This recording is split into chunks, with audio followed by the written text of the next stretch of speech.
Hey, Brianna. Hey, Deb. Oh, look at that. We have another new host. Oh my God, I'm so excited. My goodness gracious. Like, what's happening today? Well, I just found out I passed my You Keystones. passed your Keystones? All proficient. Oh, look at you. You even passed the bio? Even the bio. Took me a couple years, but I got it. I didn't. So now I found out I get senior privileges. I don't get senior privileges. Wait, how'd you find out that you get senior privileges? Mr. Schmalbach did a little, what's it called? Assembly,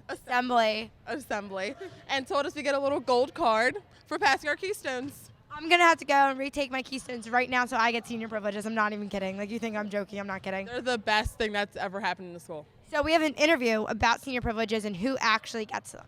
With Mr. Schmalbach. Let's go check it out. Hi, I'm Samantha here talking to Mr. Smallbach about the senior privileges. Hi, how are you today? I'm fine. How are you? I'm good. So, what does the senior privilege give to the students? So, a senior who has earned particular scores on the Keystones was given as an incentive for doing well. So, if they earn the particular scores and their grades are at a particular level and their attendance is good, then they get the privilege, if they have the appropriate study hall, of either coming in late, leaving early, or during the middle of the day coming to the library without an official pass. Mm-hmm. And what are some other requirements that seniors have? Well, the first thing that first hurdle to jump, so to speak, is the Keystone exam. So you take 3 Keystone exams. If you scored a score of proficient or advanced in all 3, then that's the first thing. So after you meet that requirement, you're on the list for having senior privilege. Then we do a grade check at mid-marks of the first marking period, and then at the end of the marking period, and the mid-marks for all the rest after that. And if you're passing everything, that's the second hurdle. And then the third thing we look at is attendance. Regular attendance is important, so we're making sure that there's no unexcused absences. So if there's any more than 3 throughout the course of the year, then that would take you off. So if you meet all 3 of those and you have a study hall, then you have earned the privilege. Mm-hmm.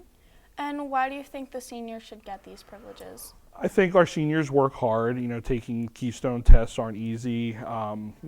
We want to encourage students to do well. We hope they do well because they want to do well, but it's also nice to be able to give a little bit of a reward. So those that have earned particular scores, we feel like, what can we give them to say that you've done a good job? And this was something that we started a couple of years ago because they had this time available and they earned the scores. So we said, let's do this and let's tell them that we're pleased that they did a good job. And how does a student get their privilege to be official? Well, what happened was about a week and a half ago, almost 2 weeks ago, we had a meeting with the whole senior class, and then students who were eligible for senior privilege and had the appropriate study hall and had met the grade and attendance requirement were asked to stay afterwards. We explained how the program worked, and then every one of those students was given a permission slip that had their specific information and what type of privilege they would get. That had to be signed by them and by their parent, then returned to me. And then once that was all done, we issued them what we call their gold card. Okay, and what is a gold card? It's basically their little official card that says that they have the senior privilege. So on that, it has what period they have the study hall, what type of privilege they received, and then other information. So it's the official thing that they have to show when they are using their privilege. And do you know what time the students would have to arrive in the morning? So those that have AM, what we call the AM gold card in the morning, they have either a first or second period study hall.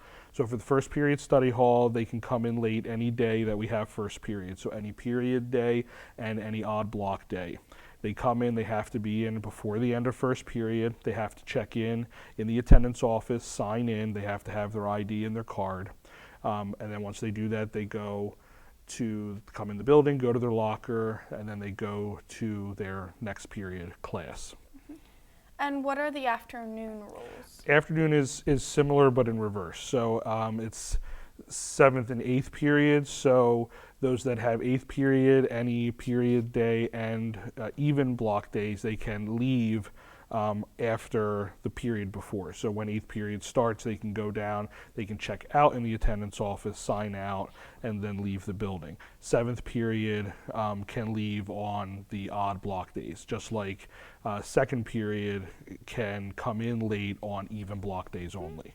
So but the important thing is for all of those different types of privilege for signing in and signing out, they have to go through the attendance office, they have to have the card, they have to show their ID so that it can be tracked properly. Okay. And how are all these requirements created?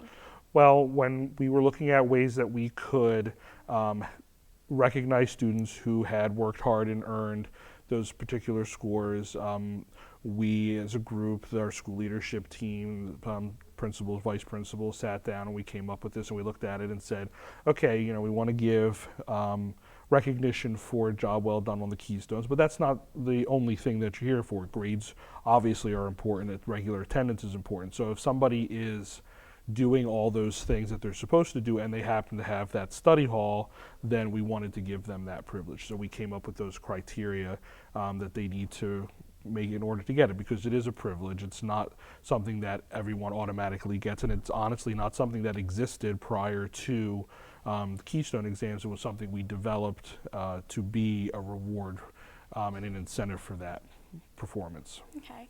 And what are some consequences that the students would have if they don't follow the Basically, rules? the consequences would be losing privilege. So we do grade reviews at mid-marks and the end of each marking period. So if you end up with a failing grade, your privilege would be put on hold until the grade is passing again.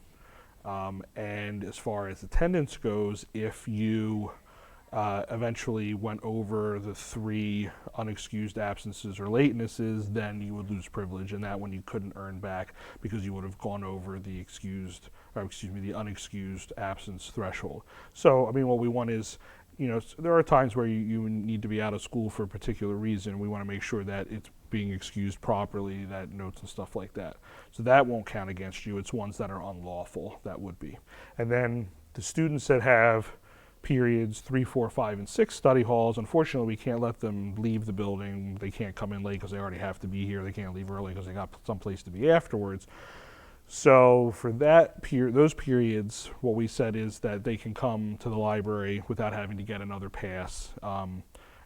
They just gives them a different place to be other than in the study hall. So it's a smaller recognition but it's still something that they get, whereas everyone else would still have to get the regular pass signed by a teacher. Okay.